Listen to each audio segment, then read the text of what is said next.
Bienvenidos y bienvenidas, esto es Acompañando Crianzas, el programa semanal con contenido sobre salud y crianza respetuosa de la televisión pública pampeana. Hoy vamos a conocer a la doctora Anabela Aymar. Ella es médica pediatra, especialista en neumonología infantil. Le consultaremos sobre el asma, síntomas, diagnóstico, aerocámaras y mucho más. En el programa de hoy van a poder ver la primera parte de la entrevista y la parte 2 la van a poder disfrutar el martes que viene. También tenemos el espacio nutritivo con la licenciada Paula Ana y el mito o verdad con la doctora Estefanía Jusquiví-Francé. Vamos con un pequeño adelanto del programa de hoy.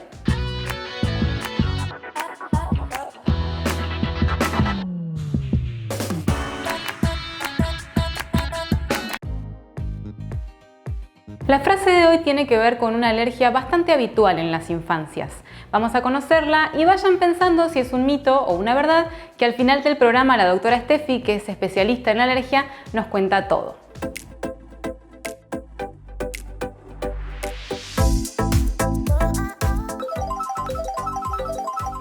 Si mi gato tiene el pelo largo, mi hijo tiene más posibilidades de ser alérgico.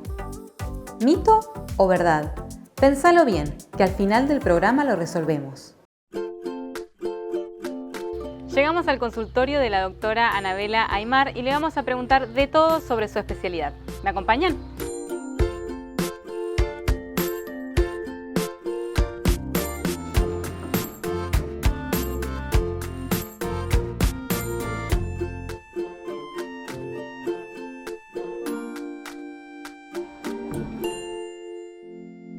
Anabela, bienvenida a Acompañando Crianzas. Gracias por recibirnos en tu consultorio. No, por favor, gracias a ustedes por la invitación para charlar un poquito de estas enfermedades tan frecuentes de la parte respiratoria. Siempre al principio de las entrevistas nos gusta conocer un poquito sobre cada profesional. ¿Querés contarnos algo sobre tu recorrido en la medicina? Sí, claro. Yo empecé medicina estudiando en la UBA, soy acá de Santa Rosa, me fui a estudiar allá con el propósito siempre de volver. Después me quedé haciendo la residencia de pediatría allá. Terminé la residencia de pediatría y ahí mismo empecé a hacer ya la especialidad de neumonología infantil en un hospital pediátrico, en el Hospital Gutiérrez. Y ahora ya terminé toda la parte de la formación y ahora me dedico un poco más a la parte hospitalaria, la internación y algunos días que hago consultorio tanto en Buenos Aires y algunos días en el mes que me vengo para hacer el consultorio acá. Contanos qué es el asma y cuáles son sus síntomas, cómo se llega a este diagnóstico. Bueno, el asma es una enfermedad crónica muy frecuente en la infancia. Es una inflamación que se produce a nivel de lo que son de los bronquios y que produce los síntomas que son como muy característicos, como son la tos, las sibilancias, que son ese silbidito en el pecho, y la disnea, que es lo que uno traduce como lo que es la falta de aire. Esos son como los principales síntomas que tenemos. Siempre es una enfermedad que no tiene cura, esto siempre lo aclaramos, pero sí tiene momentos donde la enfermedad está mejor y momentos donde está peor, que son los momentos de las reagudizaciones respiratorias. El diagnóstico principalmente el diagnóstico es clínico. Después siempre nos acompañan lógicamente lo que es la espirometría, que es un estudio que es un funcional respiratorio que nos permite ver la parte funcional de lo que es del pulmón, pero en realidad el diagnóstico básicamente es clínico.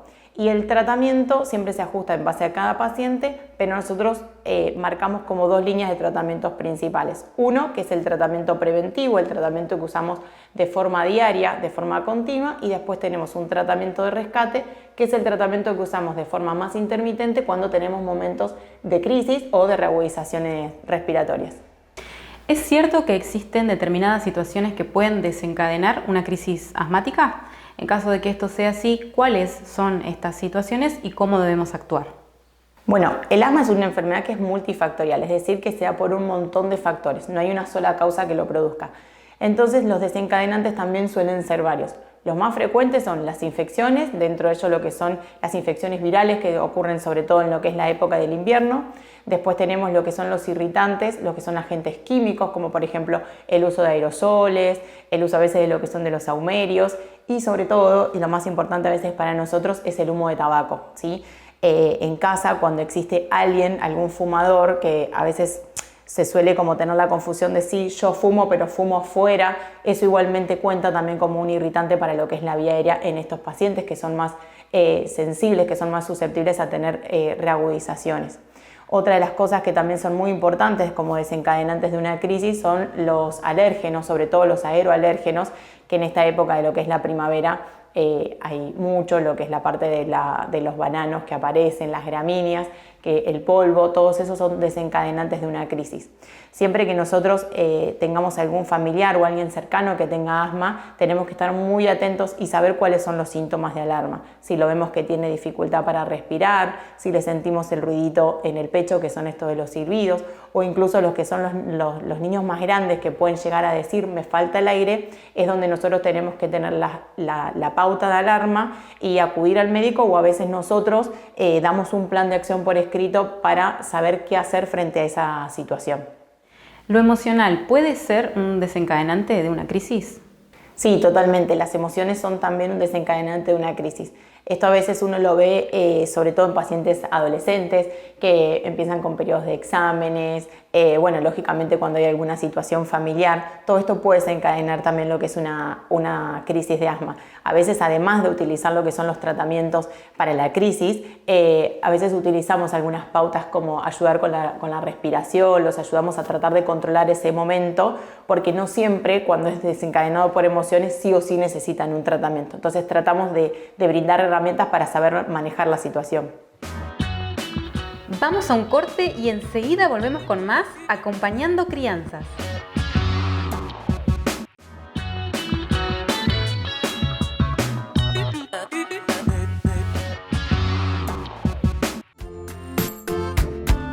Seguimos con la entrevista a la doctora Anabela Aymar.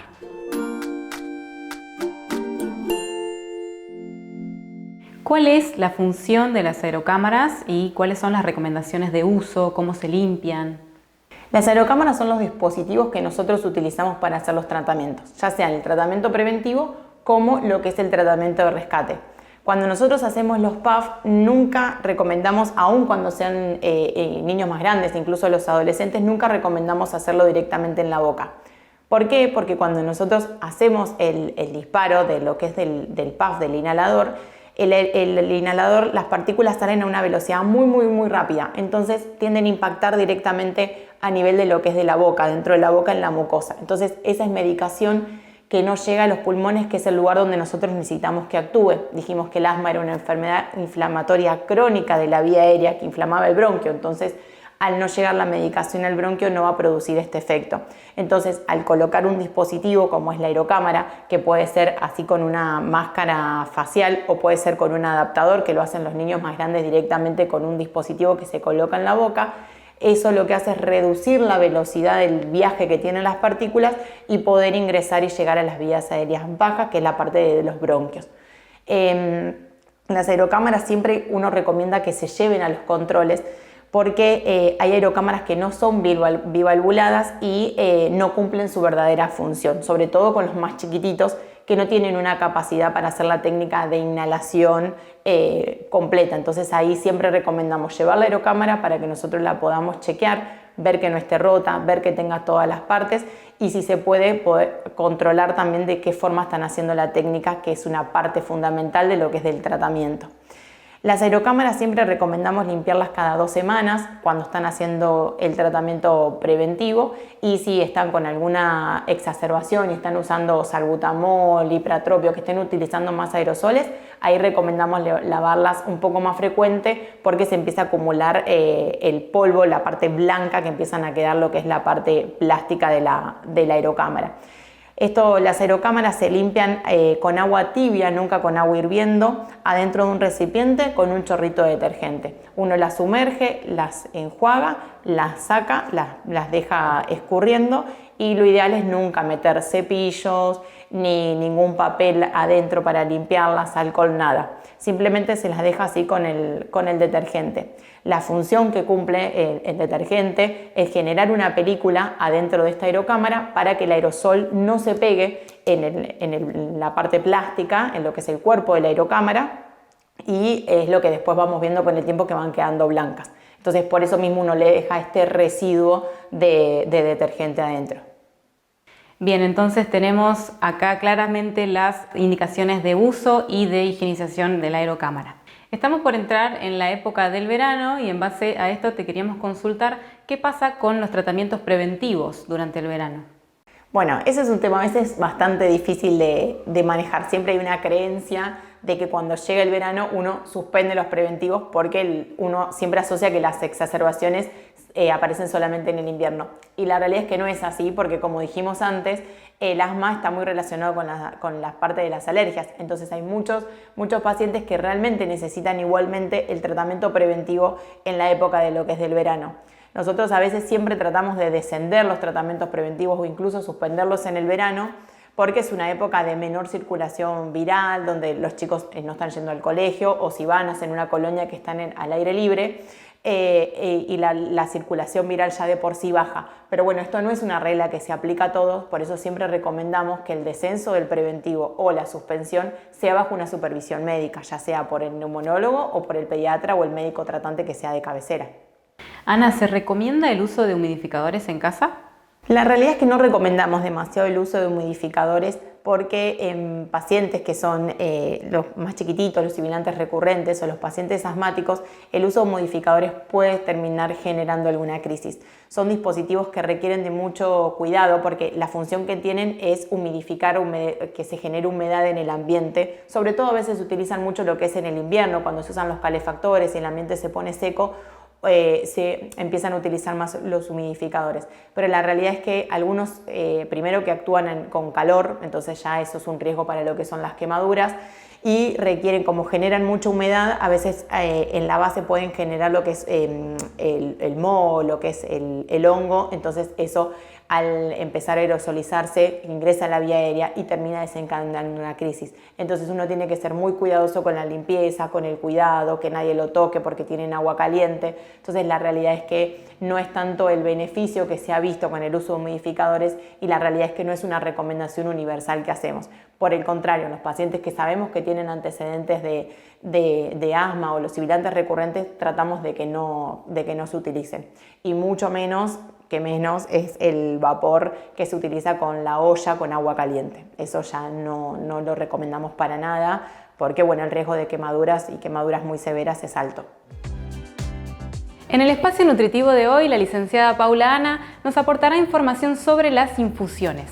Si acompañas infancias, esta data te va a servir muchísimo para saber qué recomienda nuestra nutricionista sobre este tema.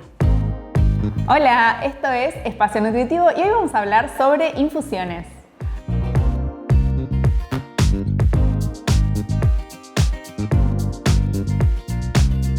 En nuestra cultura es muy común el consumo de infusiones en niños y en adultos, sobre todo como parte del desayuno y la merienda. Pero en la infancia no se recomienda por al menos 3 razones.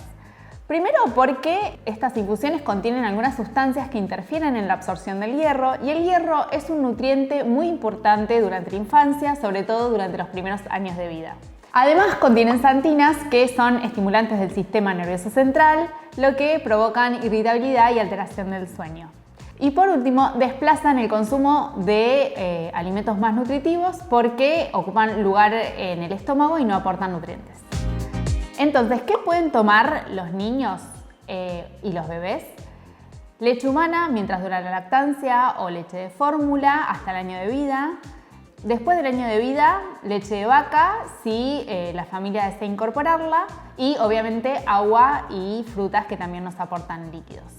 ¿Qué pasa con las infusiones durante el embarazo y la lactancia? La cafeína se encuentra en el café, en algunos tipos de té, en las bebidas cola y en el mate. Por ejemplo, una taza de café puede contener entre 60 y 120 miligramos de cafeína.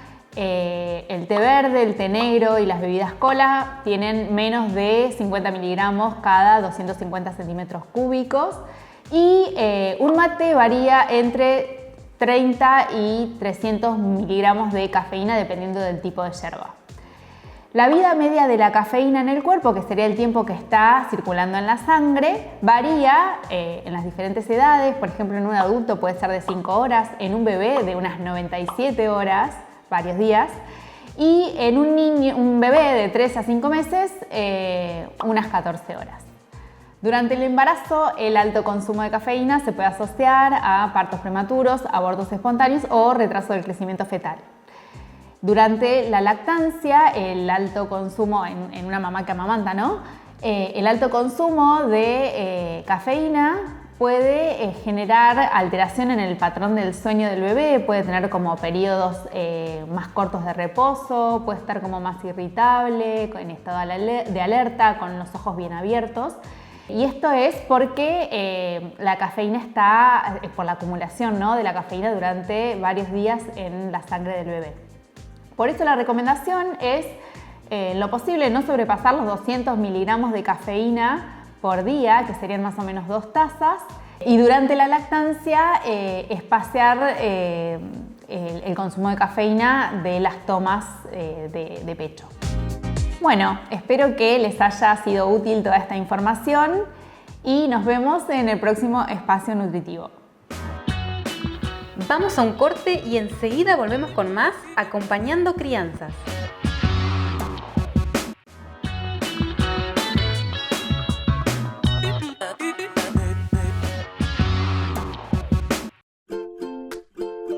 ¿Estuvieron pensando si la frase de hoy es un mito o una verdad?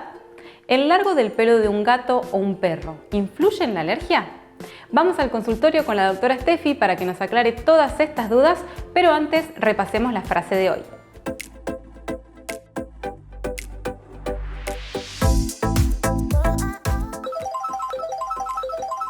Si mi gato tiene el pelo largo, mi hijo tiene más posibilidades de ser alérgico. ¿Mito o verdad? Si mi gato tiene pelo largo, ¿tiene más posibilidades mi hijo de ser alérgico al gato? ¿Mito o verdad? ¿Qué piensan ustedes? La alergia al gato es algo súper común, súper frecuente, un montonazo de gente alérgica al gato. Y acá lo vengo a desmitificar. El pelo del gato no influye en si sos alérgico o no, o si vas a ser alérgico al gato o no. No depende solo del pelo, depende de la caspa que puede tener el gato en su epitelio. En realidad nosotros somos alérgicos al epitelio del gato, no al pelo. Y eso también es todo lo que es como el cuero cabelludo del gato. A la saliva, a las secreciones en general, pis y caca. Todo lo que elimine el gato, podemos ser alérgicos. Pasa lo mismo con el perro. No es que porque tenemos un perro de pelo corto no vamos a ser alérgicos. No, el pelo largo que tiene el perro que tengamos en casa no influye para nada. Es exactamente lo mismo. Son la caspita que puede liberar ese perro, como la saliva y las deposiciones. Las alergias al epitelio del gato son súper frecuentes. Y no es necesario ni siquiera tener un gato en casa para ser alérgico al gato, al epitelio del gato. Hay muchos niños y niñas que de repente cada vez que van a la casa de alguien que tiene gato, le empiezan a picar los ojos, le pica la nariz, le pica la garganta. Incluso algunos hasta pueden hacer broncoespasmos por el contacto con el gato y no contacto acariciarlo. No necesitamos tanto contacto. Con respirarlo en un mismo ambiente podemos ser alérgicos y tener síntomas al exponernos solamente por el hecho de estar en un mismo ambiente. Incluso cuando tenemos abrigos, tenemos camperas, gorros de la gente que vive con gatos, cuando los abrazamos y la persona que toma contacto con el abrigo de la persona que tiene gato en casa puede tener reacciones a ese nivel al tomar contacto con el abrigo de una persona que tiene gato en su casa. El epitelio del gato perdura en una casa en donde ya no hay más gato 6 meses. Así que imagínense lo duradero que es el alergeno del epitelio del gato en un lugar. Muchas veces cuando llegamos al diagnóstico de que algún niño o niña en alguna casa son alérgicos al epitelio de gato, muchas familias dicen que se vayan los chicos porque el gato me lo quedo. Pero no. Y lo otro, muchas veces cuando se llega al diagnóstico de que alguna infancia en casa o incluso adultos son alérgicos al epitelio de gato, muchas familias dicen saquemos el gato ya de la casa, pobre animal. Pobre mascota que tenemos en casa, pobre peludito que tengamos en casa, que también va a sufrir este momento de hay que sacarlo de la casa.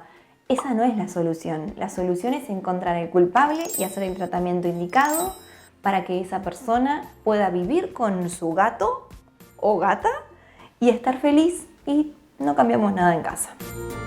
Muchas veces pasa en los veterinarios que son alérgicos al pelo de gato. ¿Y qué hacen? ¿Dejan de trabajar con gatos? No pueden decir, no, gatos no atiendo porque soy alérgico. No.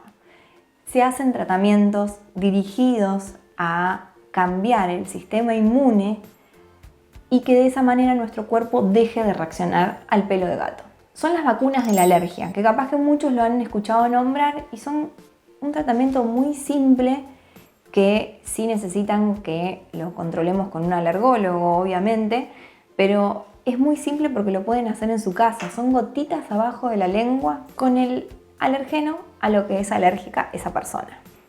Todos estos tratamientos lo que hacen es, lo que llamamos los alergólogos, es cambia el curso de la enfermedad alérgica. La persona cuando toma contacto de vuelta con gatos no tiene los síntomas que tenía anteriormente cuando se exponía a ese alergeno. Por ejemplo, le picaba la nariz cada vez que iba a la casa de la tía que tiene un gato, va a la casa de la tía y no le pica más la nariz. Y esto se puede hacer tanto en niños, niñas, adolescentes y adultos. Estos tratamientos se pueden hacer a partir de los 4 años de vida. Así que confirmamos que es un mito que el pelo del perro o del gato no influye en las alergias que puede generar a un niño o niña en casa. Los esperamos en el próximo programa con más mitos o verdades. Y llegamos al final del programa de hoy. Si quieren volver a ver este o alguno de los programas anteriores, pueden ingresar al canal de YouTube de la Televisión Pública Pampeana y ahí van a poder acceder a todo el contenido. Nos volvemos a encontrar el martes que viene a las 9:30 con la segunda parte de la entrevista a la doctora Anabela Aymar. Gracias por acompañarnos y gracias por acompañar infancias y crianzas desde el respeto y el amor. Hasta la próxima.